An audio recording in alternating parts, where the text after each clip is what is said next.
নমস্কার, সুপ্রভাত। তো সকলকে আরও একটা নতুন ব্লগে স্বাগত। আবারও আমি একটা নতুন জায়গায় এসেছি, আর আজকে আমার সাথে আছে অনেকজন বন্ধু। রেজ্জাক, সোহরব, রিজু, আর পিছনে মুস্তাফিজ। কই কোন দিকে? গৈতম। আর এর নাম হচ্ছে হালসানা। তাহলে আজকে আমরা এসেছি দীঘাতে, হোস্টেল থেকে এসেছি দীঘা ট্যুরে। হ্যালো গাইস, সবাই ধৈর্য ধরে শেষ অবধি দেখো। চলো শুরু করা যাক। Tata bye bye.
Welcome back. তাহলে আমরা আবার বিকালবেলায় বেরিয়েছি। তো সকালবেলায় যেরকম গ্রুপটা ছিল সেরকম আর নয়, এখন যোগা আছে, মার্শাল বাবু, সুকুমার, আর সামনের দিকে কৌশিক চলে গেছে। এখন আমরা চলে এসেছি এটা চন্দনেশ্বর মন্দির। তাহলে চলো চন্দনেশ্বর মন্দিরটা ঘুরে দেখি, তারপরে আরও যাব উদয়পুর, তারপরে তালসারি। তাহলে সব জায়গাগুলো দেখব। তো ভিডিওটা সাথে।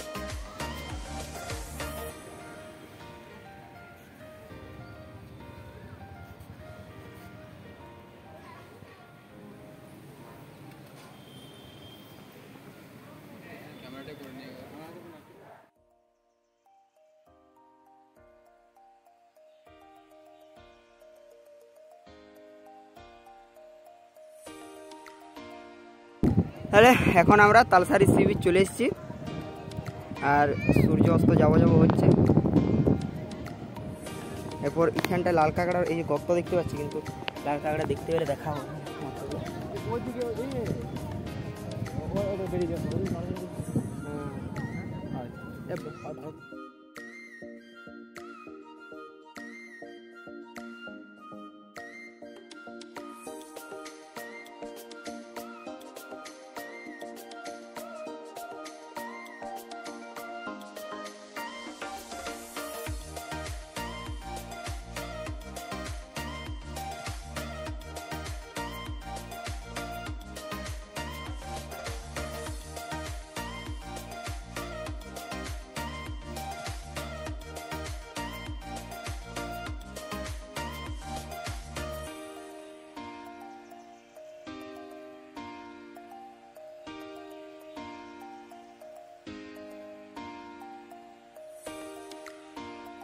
তাহলে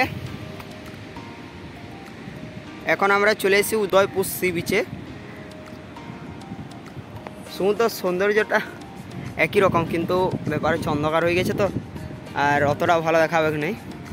যেহেতু ভাটার সময়, তাই জলটা অনেকটা নিচের দিকে আছে, এরপর জোয়ার আবার আসবে। তাহলে সেই বিকাল পেরিয়ে সন্ধ্যা হয়ে গেল, এখন আমরা পৌঁছেছি ঢেউসাগরে। সবাইকার মুখ চোখগুলোর অবস্থা দেখে বুঝতে পারছি কতটা আমরা টায়ার্ড হয়ে গেছি আসলে। আর 10 টাকা করে টিকিট লাগে এই জায়গায় আসতে, ঢুকতে। একটা বিশাল লাইন পেরিয়ে আমরা টিকিট কেটে এই জায়গায় এসেছি। চলো সামনের দিকে দেখি আরও কী আছে।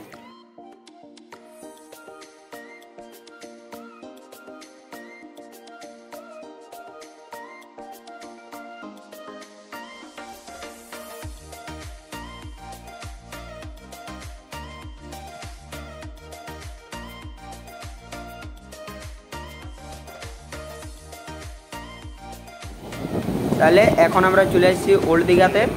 এই মানে আমাদের রাত্রের খাওয়া দাওয়া হয়ে গেছে, এবার ঘর যাওয়ার পালা। কিন্তু ঘটনা হচ্ছে ঘর যাওয়ার আগে প্রত্যেকবার রীতি বা কালচার অনুযায়ী ওল্ড দীঘা ঢুকে ঘর যেতে হয়, তার জন্য ওল্ড দীঘায়। তাহলে দেখা হচ্ছে পরবর্তী কোনো ভিডিওতে। তখন পর্যন্ত সবাই সুস্থ থাকবে, ভালো থাকবে। আর catch in the next video. Tata.